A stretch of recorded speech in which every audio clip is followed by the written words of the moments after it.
The abandoned camp. The valley was silent, covered with smoke and ash. Captain Elias walked slowly, his boots pressing against broken stones. The war between humans and the alien race had ended weeks ago, but the land still looked like a grave. Blackened houses stood like skeletons, the smell of fire and death still in the air. He was not supposed to be here. His orders were clear: scout the area, report, and return, nothing more. But something inside him pushed him deeper into the ruins, as if the silence itself was calling him. Elias stopped when he heard a sound. At first it was soft, almost like the wind, but then he realized it was crying. Voices, young, weak, hidden under the broken stones. He gripped his rifle and followed the sound carefully, his heart beating faster. Every step echoed too loudly in the empty village. Finally, he stopped at a small hut, half destroyed, its roof broken, its walls leaning like they would fall any moment. Inside he saw them, 5 alien girls, no older than 15 or 16 by human measure. Their skin carried faint patterns that glowed in the dark. Their silver eyes filled with fear. They were covered in dust, thin from hunger, their clothes torn. They froze when they saw him, pressing against each other like trapped birds. Elias did not move. The human military guidebook said survivors of enemy species were dangerous. The rule was simple: leave them, do not engage. But his hands refused to obey. His legs would not turn away. The oldest girl, maybe the leader, stepped forward. Her voice shook as she tried to speak human words. Please. No, leave, please. Her accent was broken, but the meaning was clear. Elias felt a heavy weight in his chest.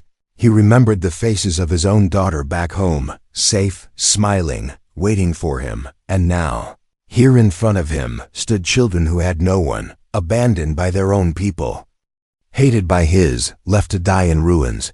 Slowly, Elias lowered his rifle. He knelt down so he did not look so large and frightening. My name is Elias, he said softly. I will not hurt you. The girls looked at each other with doubt. Humans had destroyed their villages, bombed their cities, killed their fathers and brothers. Why should they trust this man? But hunger was stronger than fear, and hope was stronger than despair. Elias opened his pack and placed food on the ground. Dried rations, a water bottle, the little he carried for himself. The girls hesitated for a long moment. Then the youngest crawled forward, her thin hands reaching for the food. She ate quickly, almost crying with every bite. The others soon followed, their fear melting slowly as they tasted water for the first time in days. The oldest girl looked at Elias, her lips trembling. Others gone, she whispered. All dead. We last. Her words cut through Elias like a blade. This was the end of their people, at least here. 5 young girls. The last sparks of a dying flame. He stared at the night sky through the broken roof. The stars looked endless, cold, uncaring. If he left them here, they would not survive one more week, maybe not even one more night. The younger one with golden marks on her skin stepped closer. She pulled his sleeve gently, her voice small but desperate. Human, help. Elias closed his eyes. He could already imagine what his commander would say if he brought them. You are breaking the law, Captain. They are the enemy. Leave them behind. But could he live with himself if he obeyed? Could he walk away, knowing he left children to starve in the ashes? His breath shook as he answered. I can't walk away, he whispered, almost to himself.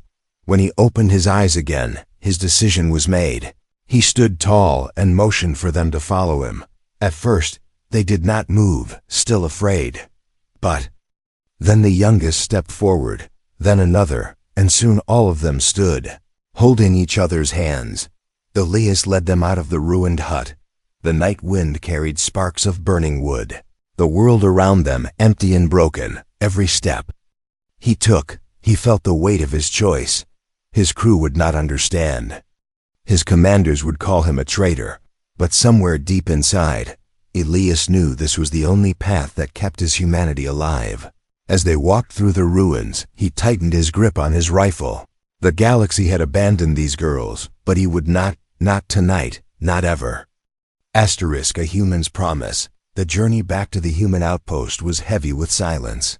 5 alien girls followed Captain Elias, their steps unsteady, their eyes wide as they looked at the human soldier who had chosen not to abandon them. The ruins behind them whispered of death, but ahead there was only the unknown. Elias knew he was walking into danger. Not from enemies, but from his own people.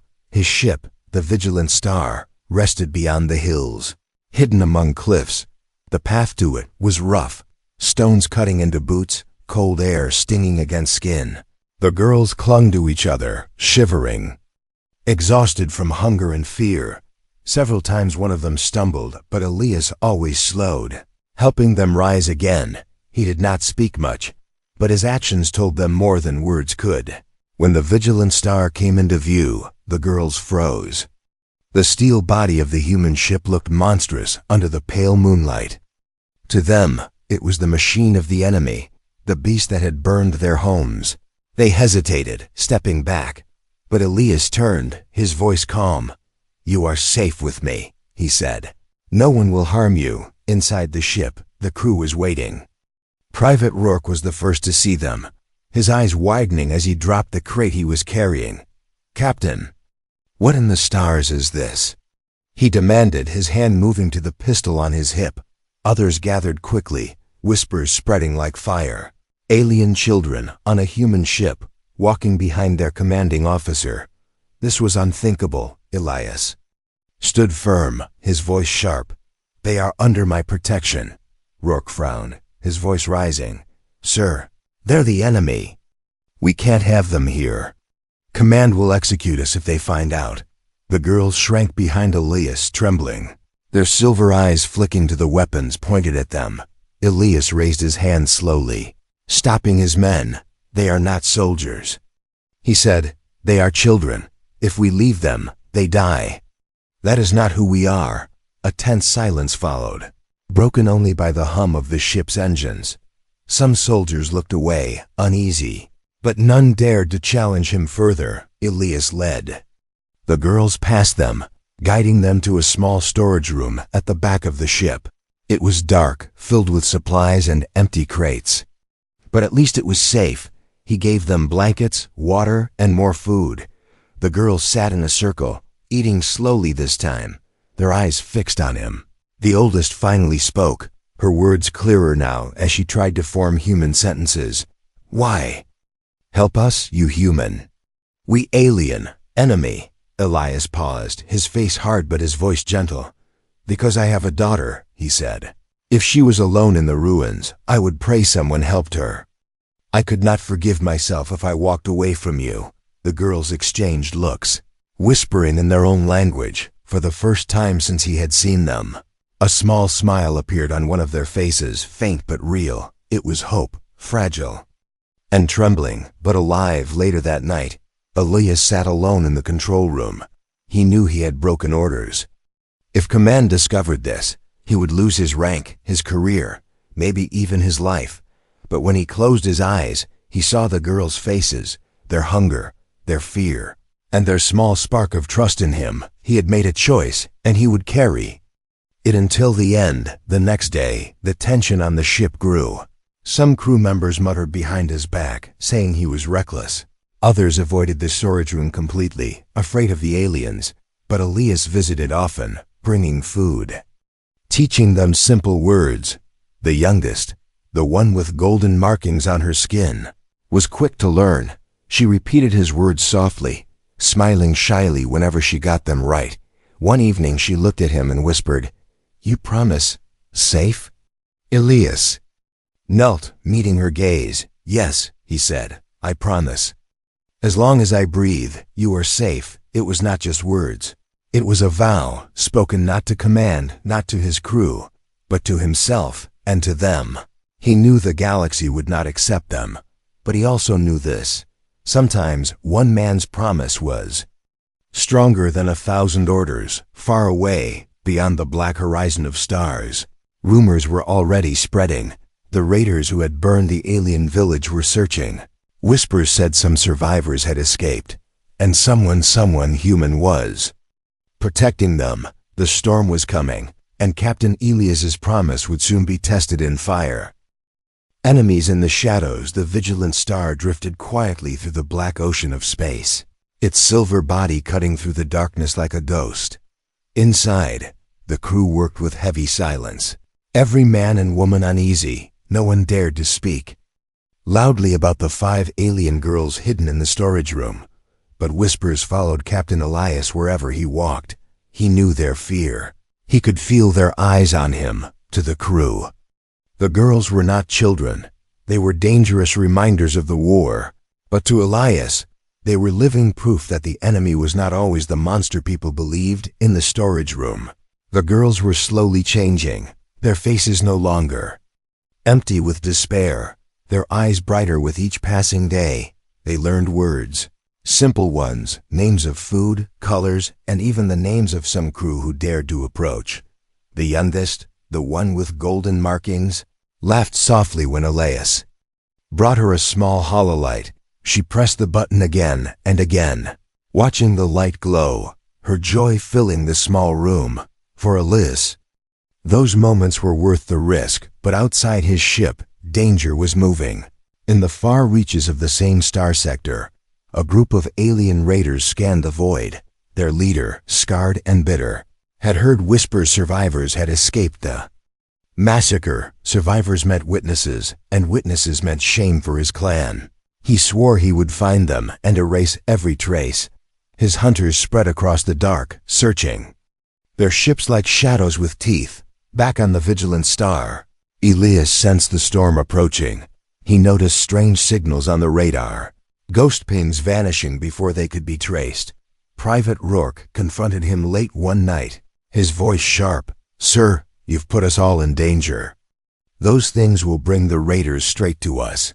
Elias turned, his voice steady but heavy. "They are not things, Rourke. They are lives. And if the raiders come, we will face them. I will not hand over children to be slaughtered." Rourke clenched his jaw, torn between loyalty and fear, but he said nothing more. Days later, the attack came. The vigilant star was gliding past a dead moon when alarms screamed. Red lights flashed across the control room. The radar filled with signals, enemy ships rising from behind the moon's shadow. The crew scrambled to stations, fear burning through them. Elias gripped the command chair, his voice cutting through the chaos. "Shields up. Prepare evasive maneuvers."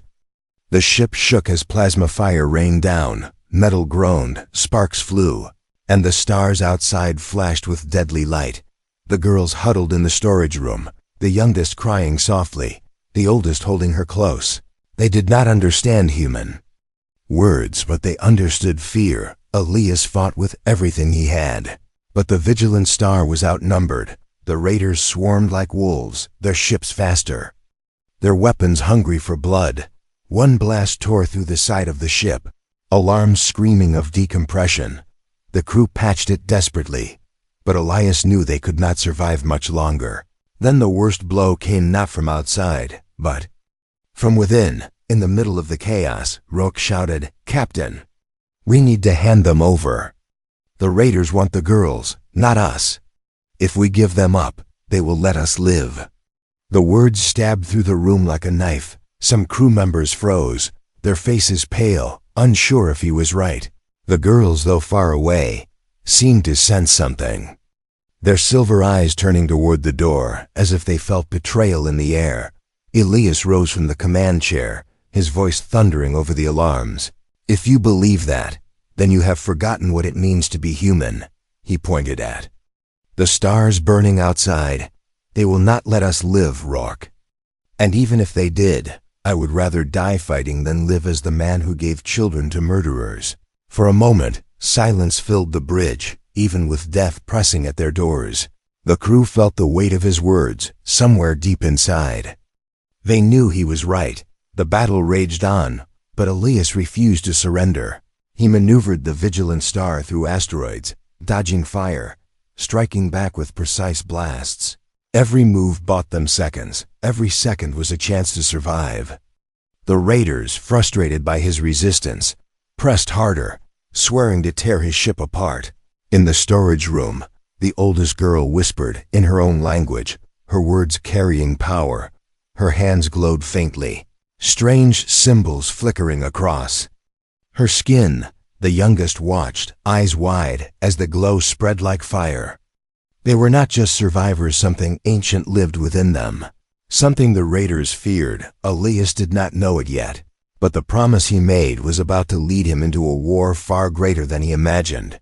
The shadows had found them, and the real battle was only beginning. Asterisk trust tested. The vigilant star floated in silence after the battle. Smoke filled its corridors, sparks jumped from broken wires, and the crew worked with tired hands to seal the wounds of the ship. They had survived for now, but everyone knew the raiders were not finished. In the storage room, the alien girls sat close together, whispering in their strange tongue. Their silver eyes glowed faintly in the dim light, reflecting both fear and determination. Captain Elias entered, carrying food and water. His uniform stained with ash and sweat. The girls looked up, their small faces tired. But when they saw him, they relaxed. They trusted him now, even if the rest of the crew did not. The oldest girl rose to meet him. She spoke slowly, struggling with human words. "You fight for us," she said, her voice soft. Elias nodded. "I promise to keep you safe." Her eyes glimmered with something he could not name, respect, maybe, or hope.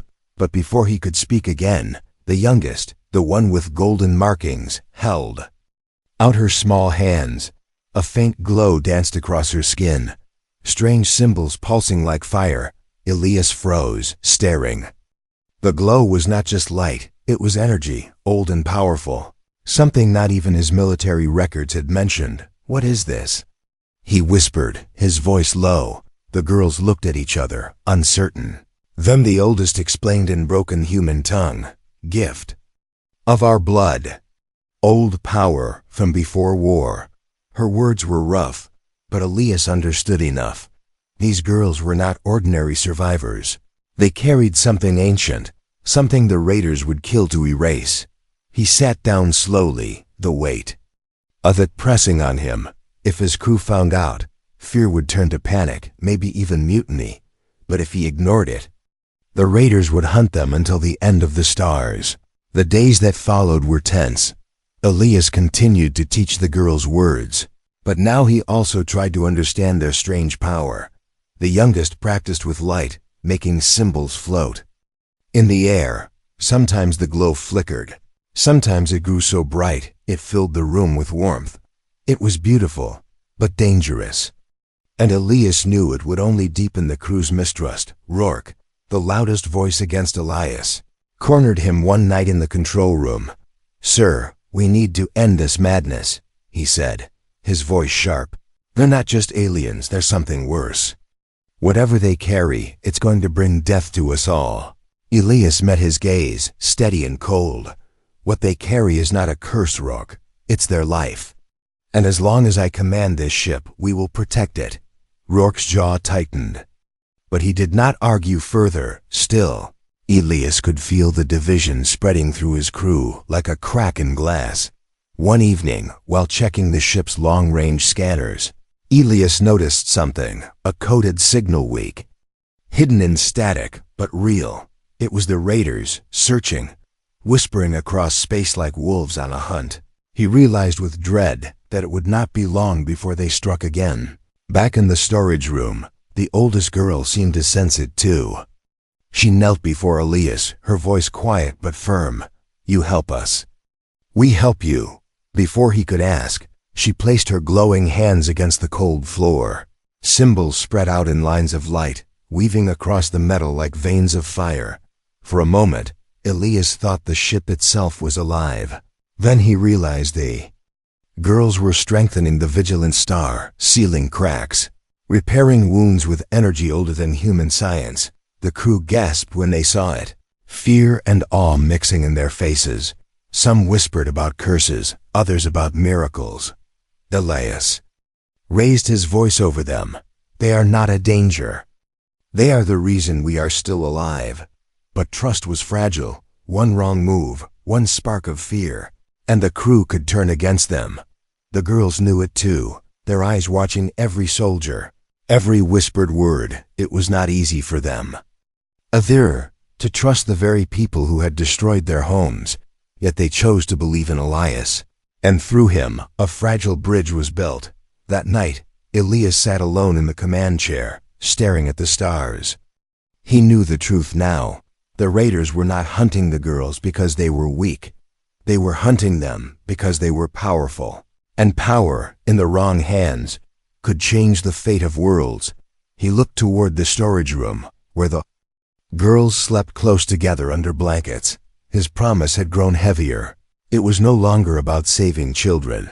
It was about protecting a secret that could shake the galaxy. And deep inside, Elias knew the storm was coming again, this time. Even his own crew might not stand with him. The real test of trust had only begun. The battle begins. The stars outside the Vigilant Star were quiet. But inside the ship, tension grew heavier every hour. The crew whispered in corners, glancing at the storage room where the alien girls rested. Some feared them, some envied their strange gift, but all of them knew the truth. The raiders would not stop until the girls were found. Elias stood at the command deck, staring at the scanner. The faint signals of enemy ships flickered like ghosts on the edge of the screen. He knew what it meant. The hunters had found their trail. The alarm blared without warning, red lights flashing. Across the bridge, multiple ships incoming. The navigator shouted, panic in her voice.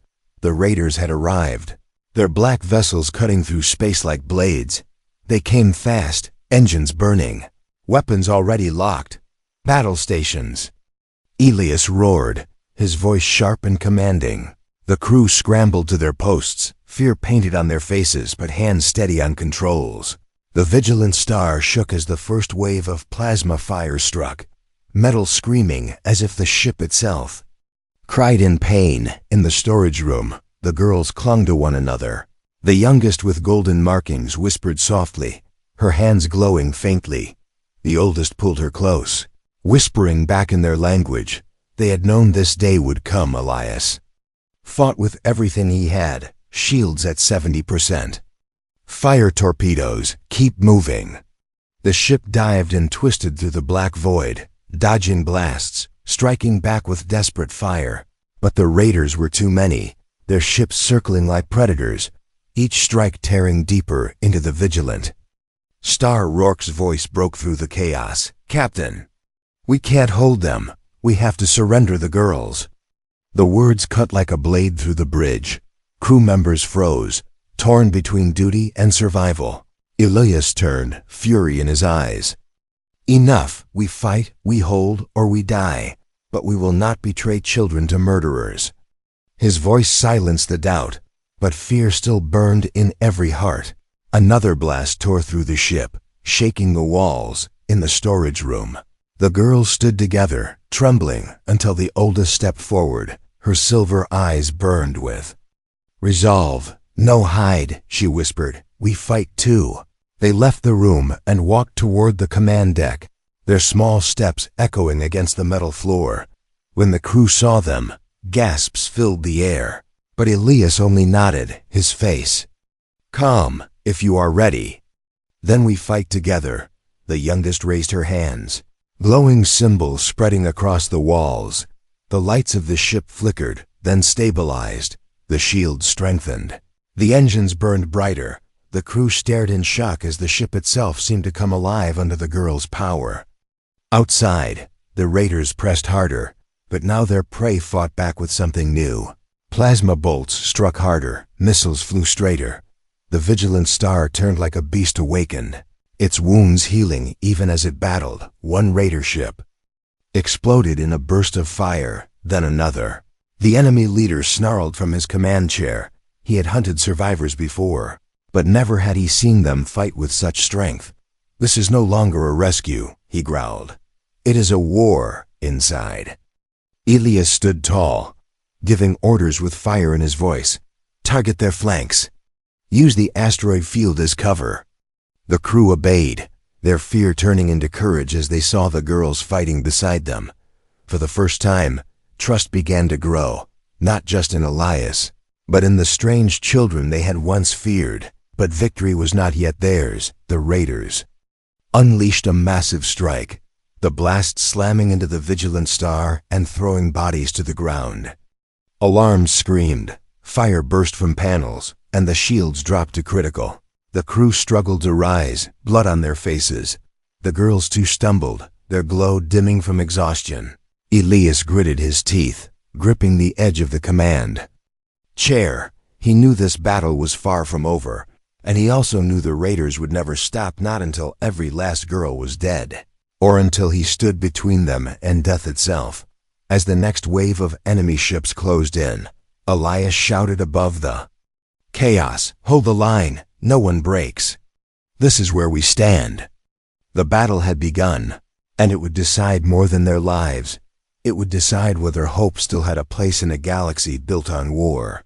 The human stands alone. The battle had burned across the stars for hours. The vigilant star fought with courage, the alien girls pouring their strange light into the ship's broken systems, keeping it alive when it should have been drifting dead. But the raiders were endless, their leader refusing to back away. Finally, the trap was sprung. A massive enemy vessel, 10 times larger than the vigilant star, emerged from the dark side of an asteroid. Its cannons opened fire, the blasts tearing through the shields like paper. The vigilant star shook violently, alarms screaming across every deck. Panels burst into flames. Crew members were thrown to the ground. The ship could not take much more. "Captain, we can't hold her together," the navigator cried. Elias knew she was right. If the battle continued, they would all be killed, and worse, the girls would fall into enemy hands. He made a decision, one that carved into his soul. "Prepare the escape pods," he ordered. His voice firm. The crew froze, staring at him. He looked toward the storage room where the girls stood, their silver eyes glowing faintly from exhaustion. "You're leaving this ship," he said. "I'll buy you time." The youngest shook her head, tears filling her eyes. "No." "You come," she whispered. Elias knelt in front of her, his voice low but steady. "I promised you safety. That promise means I stand between you and them. Go while you still can." Before the crew could argue, the enemy ship latched on metal. Claws tore into the hull, dragging the vigilant star into its hold. The raiders stormed aboard, armored and armed, their leader at the front, a scarred giant with burning eyes. Chaos filled the corridors as humans and raiders clashed in close combat. But Elias fought differently. He fought not to win, but to shield the path for the girls. He stood in the narrow hall, rifle blazing, cutting down raiders one after another. When his ammo ran dry, he swung his rifle like a blade, smashing armor, breaking bones. Blood stained the walls. But he did not move. Behind him, the girls and his remaining crew rushed toward the pods. Every second Elias stood was another second they could live. But even the strongest wall breaks. The raider leader himself stepped forward, knocking Elias's weapon away with a single blow. Elias staggered but did not fall. He raised his fists, bruised and bloody, his voice steady. "You'll have to kill me to touch them," the leader sneered. "That is the plan." The fight was brutal. Elias struck with desperate strength. But the raider was larger, stronger, trained to kill without mercy. Each punch Elias landed was met with two that drove the air from his lungs. Blood filled his mouth, pain burned across his ribs. But still he stood. Still he fought at last. The raider caught him by the throat and slammed him against the wall. Elias gasped, vision blurring, but his eyes burned with defiance. "You will never take them," he rasped. The leader smiled cruelly. "Then I will take you instead. Let them watch as I break their protector." Chains clamped around Elias's wrists. His body dragged across the floor. The crew shouted. The girls screamed. But he only met their eyes and shook his head. "Go," he mouthed. "Go now." The pods launched moments later, streaking into the dark with fire tails like falling stars. The girls pressed their hands against the glass, silver eyes shining with tears as they saw him fade into the distance. He had given himself up for them. On the enemy ship, Elias was thrown into a cold cell, his body bruised and broken. The raider leader visited him. Standing tall in the doorway, "You protect them because you think it makes you noble." The leader said, his voice like stone, "But when they see you suffer, when they hear your screams, they will come for you, and then they will be mine." Elias spat blood on the floor, his voice hoarse but unbroken. "You don't understand." "Them," he said, "they won't give in, and neither will I." The door slammed shut, leaving him in darkness. Chains rattled as he leaned against the wall, his breath shallow but his spirit unbroken. He had kept his promise for now, but he knew the real test was still ahead. The raiders would not rest until the girls were captured. And even from a cell, Elias would have to find a way to protect them. In the escape pod, the oldest girl clenched her fists, her silver eyes burning with fire. "We save him," she whispered to the others. The youngest nodded, her golden glow. Lighting the dark pod, the promise had been his, but now it belonged to them too. And for the first time, the galaxy would see what happened when abandoned children, bound by pain and hope, chose to fight back. A new destiny, the raider flagship drifted through the dark void like a beast of iron. Inside its cold halls, Captain Elias hung in chains, his body broken, but his spirit unbowed. Every breath was pain, every heartbeat heavy, but his mind held. Only one thought: the girls must survive. If they lived, his promise was not in vain. The raider leader visited often, mocking him. "They will come for you," he sneered. "I know it. And when they do, they will walk into my claws." Elias only smiled through the blood on his lips. "You don't know them," he whispered. "They are stronger than you will ever be." Far away, the escape pods carrying the alien girls and the few surviving crew floated in the shadows of an asteroid field.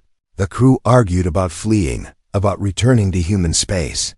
But the girls did not listen. The oldest stood tall, her silver eyes glowing with resolve. "He saved us.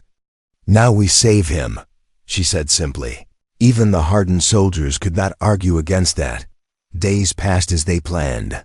The girls revealed more of their strange gift light that healed wounds, energy that could bend metal, whispers of an ancient power their people once guarded. The youngest practiced until her hands glowed like a sun, her face set with determination. They were no longer just children in need of saving. They were warriors in the making when the night came for their strike. The stolen raider shuttle crept through the void. Inside it, Elias's crew prepared weapons, fear battling against courage. And at the front, the girls stood together, their hands glowing, their voices whispering in harmony. Elias had once been their shield, but tonight they would be his. The shuttle slammed into the raider flagship with fire and steel. The battle erupted instantly, alarms screaming, raiders pouring into the halls. But this time, Elias's crew was not alone. The girls unleashed their light, symbols burning across walls and floors, blasts of energy cutting through enemy ranks. The raiders staggered in fear. The power they had tried to erase was alive and stronger than ever. In his cell, Elias heard the chaos, the sound of fighting, the sound of hope. He lifted his head, his battered heart beating faster. Could it be? He whispered. The cell door burst open, light flooding in. The girls stood there, silver eyes blazing, the youngest glowing like fire.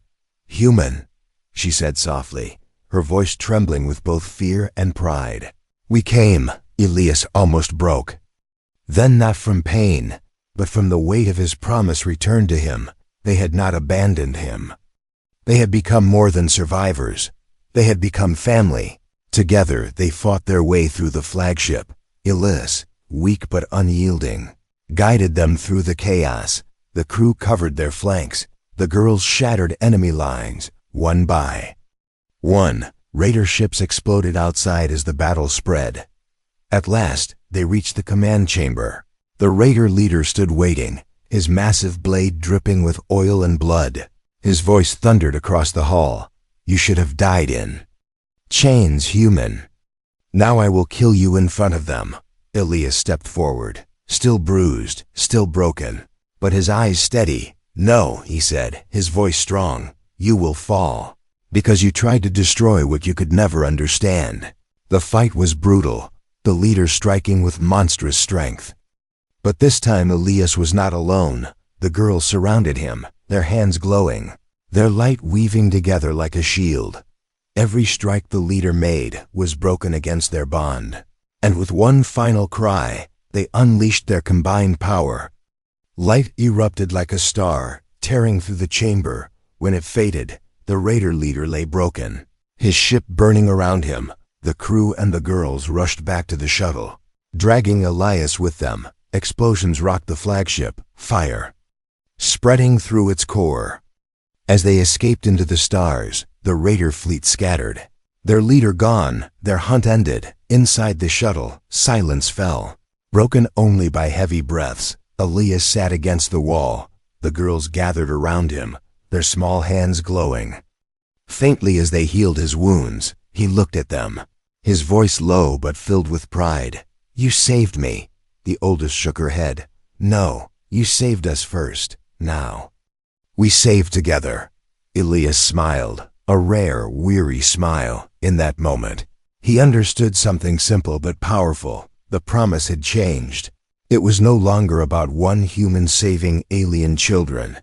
It was about all of them standing together, bound not by orders or blood, but by choice. The galaxy had left them to die, but they had carved a new path, not as enemies, not as victims, but as a family born in war and in the quiet after battle. As the stars stretched endless before them, Elias whispered the truth to himself. "This is not the end," he said. "This is a new destiny."